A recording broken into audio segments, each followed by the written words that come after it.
deep state has done everything in its power to erase Trump from the presidency. And it is now apparent that everyone involved in these so-called special investigations is clearly on Obama's payroll. By way of leaks that provide sensitive intelligence material to the liberal mainstream media, the ex-president is using spies of every arena to push his agenda. In addition to these constant leaks, we have also received proof from a rogue United Nations official that Obama is in fact actively engaging in a coup against President Trump, which is the first time this has happened to a sitting president in our nation's history. Obama and his henchmen are actively breaking federal law. Now a startling development has revealed that Obama has a team of secret police at the White House that has been quietly doing his bidding from the moment that President Trump was sworn into office. The FBI seems to now be fully operating as Obama's secret police, as these law enforcement agencies are now doing the bidding of corrupt politicians rather than upholding their oath, which is to pursue impartial justice on behalf of the public. Now Mueller and his team have been busted in another massive scandal, involving a secret meeting that took place right before a congressional testimony. In addition to Mueller and former FBI Director Comey being good friends, which is a conflict of interest with the investigation, the Gateway pundit reports that they pair secretly met before Comey's testimony to Congress in June, which is now enough evidence to contaminate the entire investigation. Back in May, after Crooked Comey was fired by President Trump, Comey was asked to appear in front of Congress. Comey, however,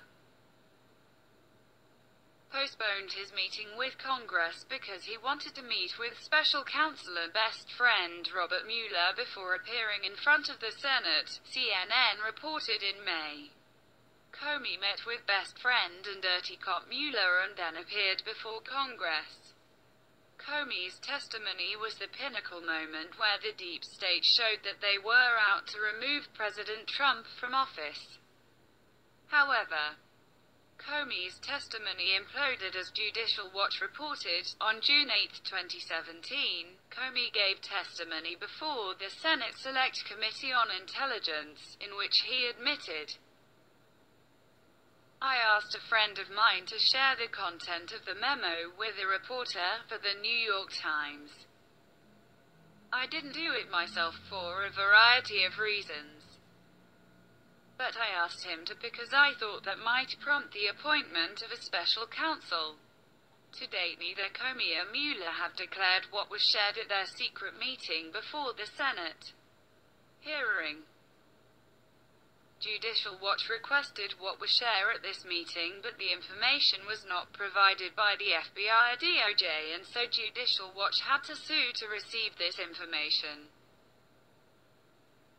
In the report about the request, Judicial Watch notes, Judicial Watch also sent acting FBI Director Andrew G.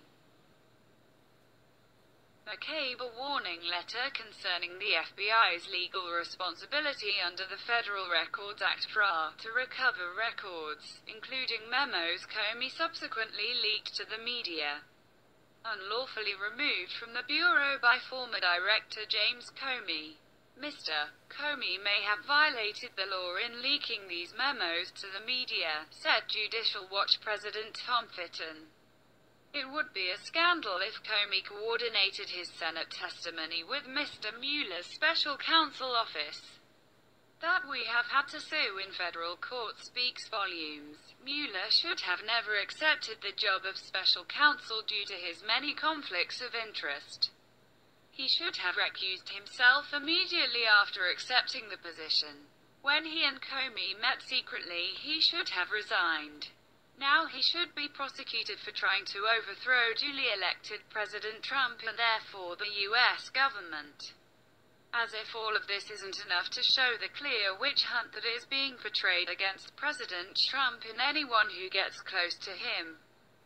Circa recently reported in depth on the possibility that General Flynn was also probably railroaded by the FBI in a retribution-type manner for a letter he wrote to help a female agent who filed a complaint against her supervisor, who at the time was none other than McCabe.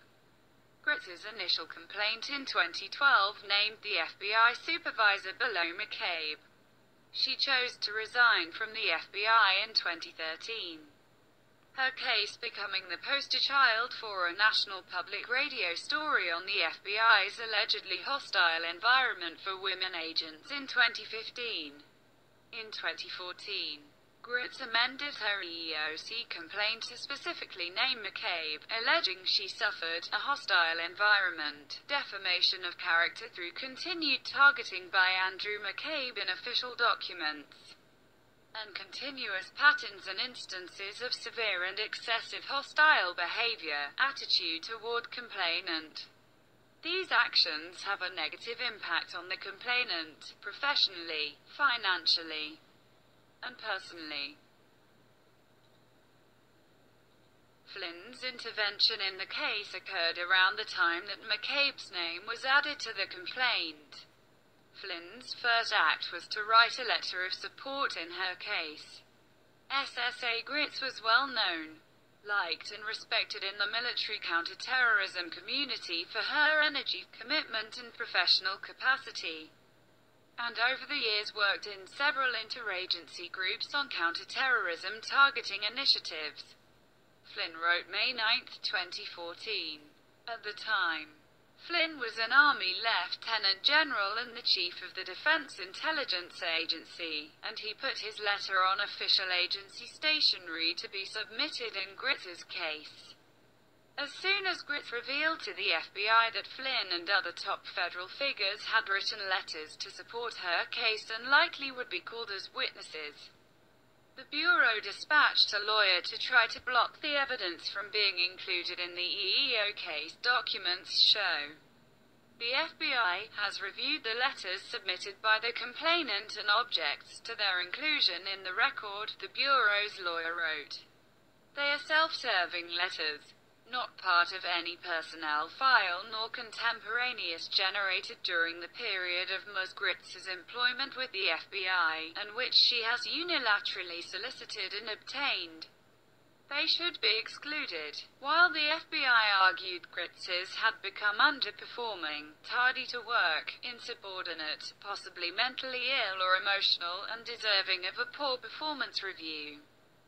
Flynn argued just the opposite, saying he saw the agent excel while working with the DIA and other intelligence community agencies. Her work consistently made a positive difference, Flynn wrote. Her tenacity and personal commitment consistently produced outstanding results in the most challenging environments. Flynn went further, offering an interview in 2015 with NPR in which he called Gritz one of the bright lights and shining stars in the intelligence community who just kinda got it when it came to the kind of enemy that we were facing and the relationship that was necessary between law enforcement and the military.